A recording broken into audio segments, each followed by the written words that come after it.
S quadrant, and S quadrant once again. What's up, 23% Nation? This is your man, Coach D.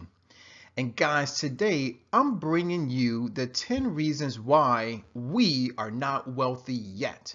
Reason 8. So without any further delay, let's go ahead and dive right on in. As always, we're first going to state the problem, but then of course, we're going to focus on the solution. Now, this gentleman whose picture you see here doesn't need any more introductions, but for those of you who are brand new, guys, that's Robert Kiyosaki, okay?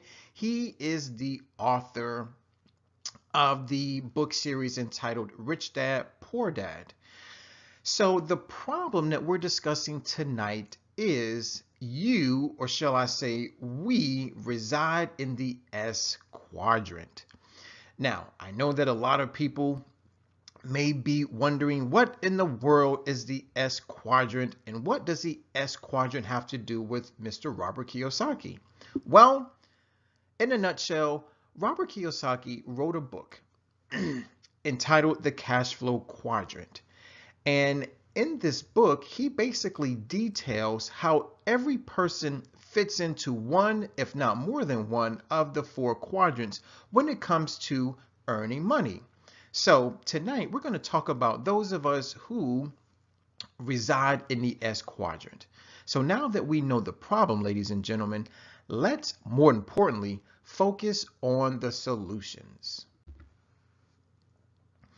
Before we get into the solutions, let's talk about what the S quadrant is all about. Now, the S simply represents self-employed, small business, or specialist. So, if you are self-employed, basically what that means is that you own a job, okay? Maybe you have a small business. Maybe you are a franchisee. Perhaps you own a Subway or a McDonald's or a Burger King. Maybe you're a specialist.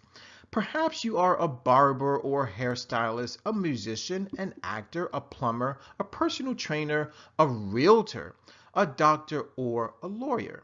So if you do any of those things, then according to the cash flow quadrant, you are in the S quadrant. So now I want to talk about some of the advantages as well as some of the disadvantages of being in the S quadrant. First up are the advantages. Number 1, if you are self-employed, if you are a specialist, right, you basically make your own hours. You create your own schedule. You let people know when you're busy versus when you're not busy. Another advantage is that you are your own boss. You don't necessarily have to report to anyone, right? Also, they charge what they want. So for those of us who enjoy money, for those of us who really want to charge a person a lot of money, maybe, or a little bit of money, you're able to charge whatever it is you want. And the last advantage to being a specialist or someone who has a small business is that you are not tied to one location. So these types of people, perhaps you are a realtor. They like to be able to be mobile all the time. They like to be able to drive from one location to the next, not necessarily tied down and chained to a desk with a computer sitting in front of you. Now, just as there are advantages, unfortunately, there are disadvantages. Number 1, because you are the boss, you must be present at all times. Unfortunately, you do have to pay personal as well as corporate taxes. Now, because you are a specialist, because you reside in the S quadrant, another disadvantage is no work, no pay.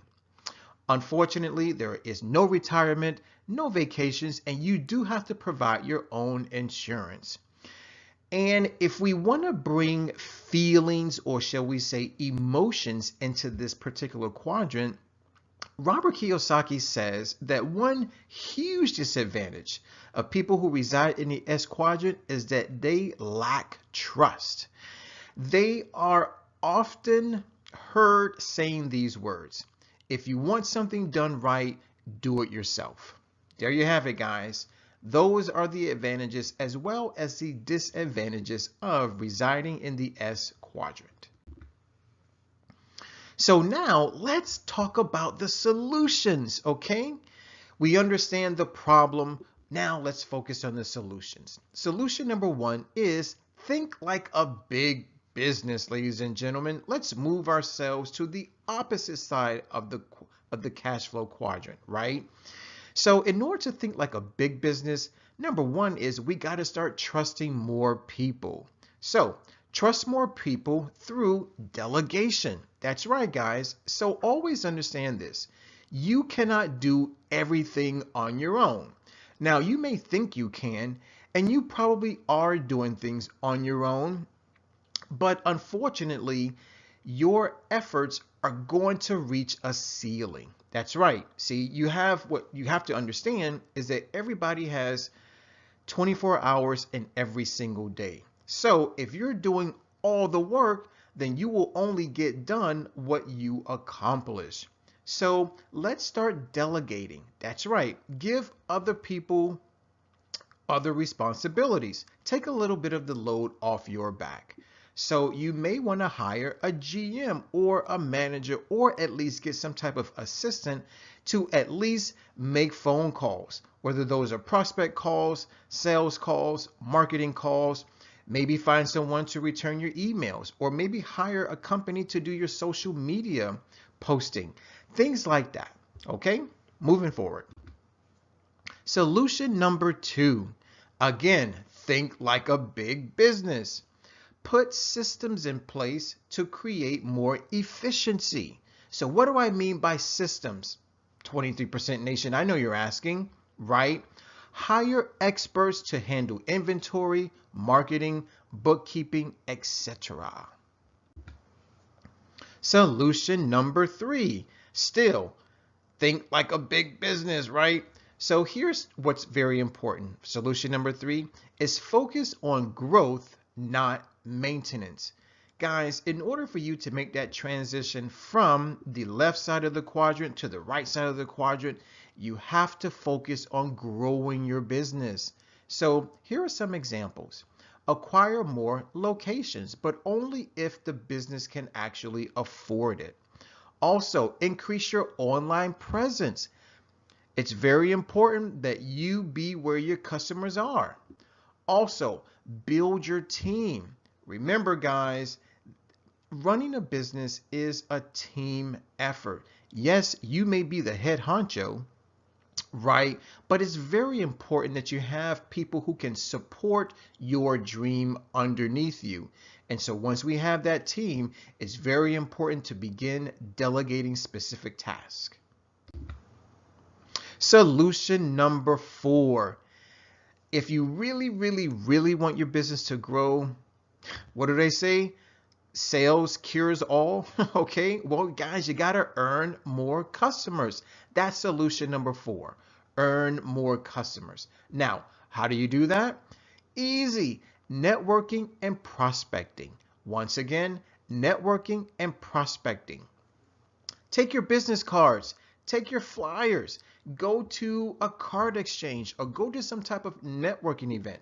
Now, don't make it a point to just go and start handing out business cards left and right. It's very important that you prospect, you talk to people, you get to understand people for where they are and how they can or cannot help you out. Okay, so there you have it, guys. Solution number four, earn more customers through networking and prospecting.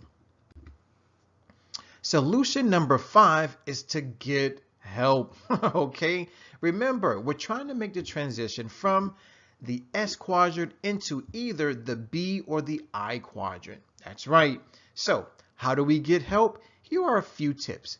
Number one, talk to your current employees. Okay, now here are a few questions that you can ask your employees. Question number one, how can we improve the business? Trust me, employees know ways in which the business can be enhanced. Question number two, How can we grow the business?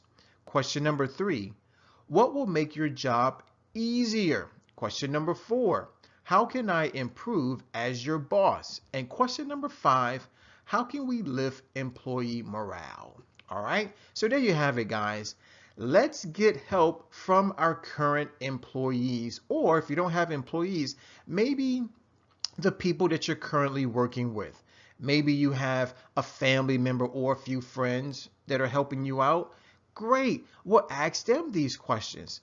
Trust me, when people love you and when people support you, they will bend over backwards in order to help you grow bigger. Question of the day, question of the day, and question of the day once again. Are you stuck in the S quadrant and can't get out? Question of the day once again, guys, is are you stuck in the S quadrant and can't get out? So whether your answer is yes or no, please state why. Remember, 23% nation, we have inquiry minds, so of course we want to know. Guys, I want to thank you for watching. I definitely want to thank you for listening. As always, eat well, feel well, think well, do well, be well. This is your man, Coach D. I'm signing out. Never ever forget, I love you. Take care and God bless.